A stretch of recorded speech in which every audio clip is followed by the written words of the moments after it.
We're live. Okay, hello. This is our project called Feeding Western Campus Food Assessment. I'm Jade Flores. I'm Kristen. And I'm Tim. And this is our project. So the U.S. Department of Agriculture defines food insecurity in 4 categories: high, moderate, low, and very low. High food security means that families have no trouble accessing food. Moderate food security means there are signs of anxiety over food access. Low food security is indicated by a degradation of quality of food, and very low food insecurity is where we actually start seeing a decrease in the amount of food that people are intaking and a decrease in the quality.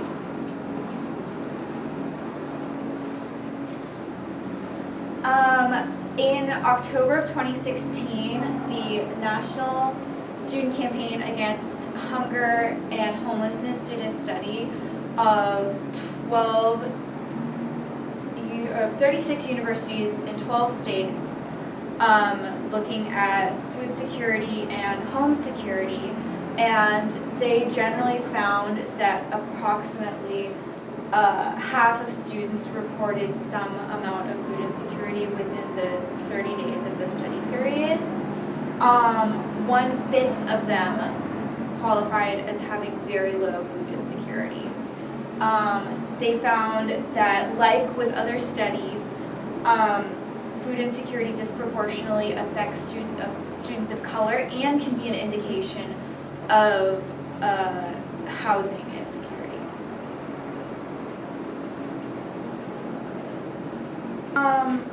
So we're proposing that Western perform a food assessment to gather data on food security on campus, because based on previous information, we believe that this could be a significant problem facing Western students. So we have created this lovely graphic here to just give kind of an overview of what we've done. So like Kristen said, we've established what food insecurity is and what that might look like in the Western community. That includes students skipping meals altogether, so they might not eat breakfast or lunch and then just have one meal at the end of the day. And students on food assistance, so students who are getting their groceries through food stamps or through other programs like that. And then as far as food access goes, it can sometimes be difficult to have culturally appropriate foods for people who are on different diets because of their religion or their culture, like halal. And just general access to grocery stores can be difficult. Some people don't have one within walking distance, and then they might not have a car, so it becomes incredibly difficult for them to rely on easy access to groceries. And lastly, the food health. Western actually has already started doing some of these things with the Real Food Challenge, as well as food waste that is monitored by our dining halls, and also food production from the Outback Farm. And so from this phase of initial research, we can then move on to potential projects. So some of our post-assessment solutions would include an on-campus food bank, and this is something that a lot of colleges across the nation are actually implementing, where they'll have a room, a storage pantry, and once or twice a week it'll be open for students to come, and it's generally under a kind of an honesty, take what you need policy. Also, partnership with grocery stores are another thing. Giving students discounts, however small it might be, can definitely help that in the long run. As well as community gardens like the Outback. If people get involved in the process of growing their own food, they're going to feel like they're involved in the process, and that's probably going to continue them throughout their food choices. As well as cooking classes is something that we thought of would be an idea for freshmen who are on campus and eating at the dining halls every day. If there could be a few hours a month where they would be open for maybe someone to come in and just teach people about just basic food preparation, how to properly dice vegetables, how to cook different meats, and all the things that are involved in having a healthy diet. And also the yearly survey to collect data, that's something that we've already done for things like sexual assault and numbers on that. So implementing something like that is already something that Western has the infrastructure for. So actually, we should probably establish why this is actually needed. And colleges need to take care of their students. And if they want to have successful students and successful graduates and successful alumni, they need to do whatever they can to make sure that when their students are on campus, taking classes, involved in the school, that they are in the best state to do so. And if students are hungry and skipping meals, the science simply shows they're not going to be as successful as students who are on a full diet and who have access to a wide variety of foods. And we found in the survey we did of about 50 people that almost every single person responded that they knew someone who skipped meals or who they would define as food insecure. And lastly, why it will work, Western cares about its students and they demand a lot from their students. And if they set these high expectations, they need to have reasonable things that can help people stay on track. Grocery stores and community gardens are also a thing, create a great sense of community.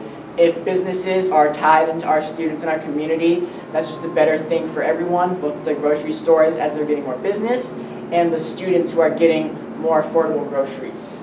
And lastly, as I said before, Western already collects this kind of data on sexual assault and drug use, so we will easily be able to collect a lot of data and a lot of metric information.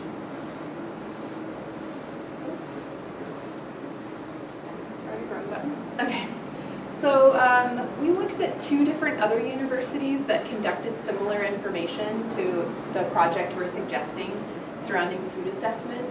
One of them was the University of Minnesota at the Morris location. They used a real community approach that involved students and residents members of the city of Morris.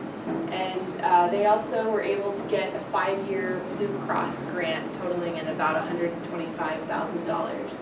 And this project is larger scale than the projects that we're looking at, but it did involve students and it has a lot of student metrics, so it can be easily translated to a project here in Western.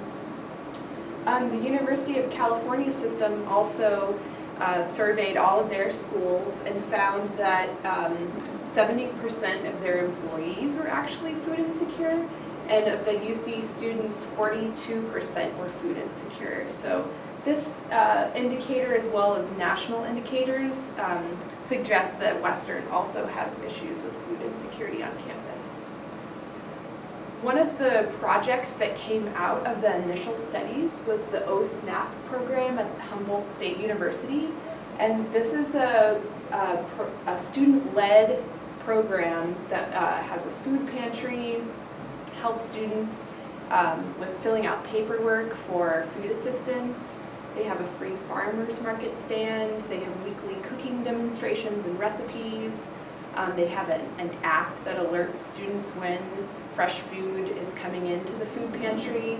And they also have a research and advocacy component of their program.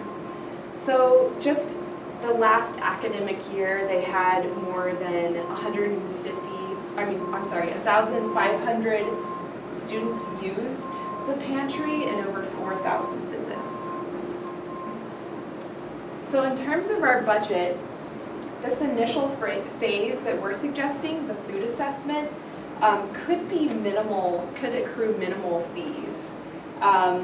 We're suggesting that a staff member adopt this project. The University Office of Survey Research suggested that this project might take 10 staff hours to put survey questions on one of the existing surveys.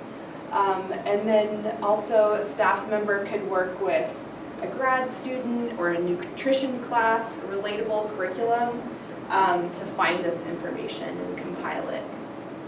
The second phase, we really don't know what the outcome will be since we don't have the initial research, but there are definitely suggestions and other ideas and examples that campuses have used in using the results that we'll find out from Western. We will know more about subsequent proposals. So in summary, we currently have a lack of data on Western's campus. Through our research, we haven't been able to find anyone on campus who is our department that's currently collecting this information.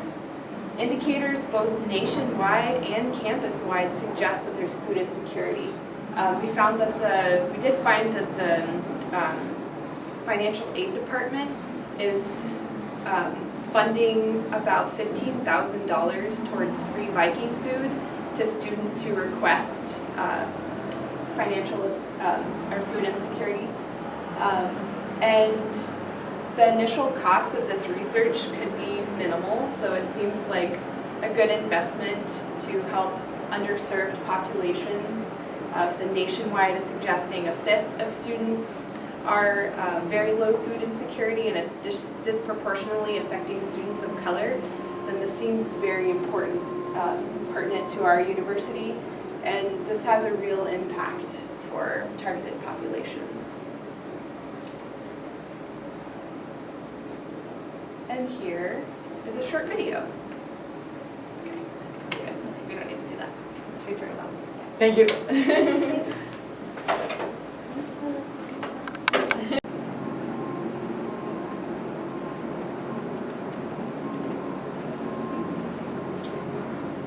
Kristen.